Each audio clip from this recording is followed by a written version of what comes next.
Assalomu alaykum hurmatli kuzatuvchilar. Bizda navbatdagi bemorimiz Farmonova Habiba opamiz bo'ladi. Jomboydan tashrif buyurgan. Habiba opamizda kelgan paytda tashxisi disk churrasi, grijadan aziyat chekib kelgan opamiz. Hozirda 7 kunlik muolajalar, fizioterapiya, dori-darmon bilan kompleksli terapiya o'tkazdik. Opamizdan hozir klinika haqida fikri, hozir qanday o'zgarishlar bo'lgan, shularni batafsil so'raymiz.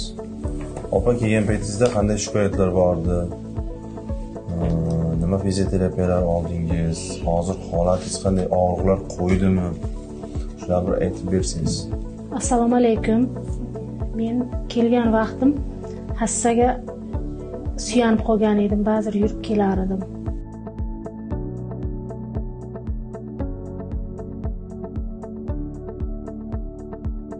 Kelganimga 7 kun bo'ldi.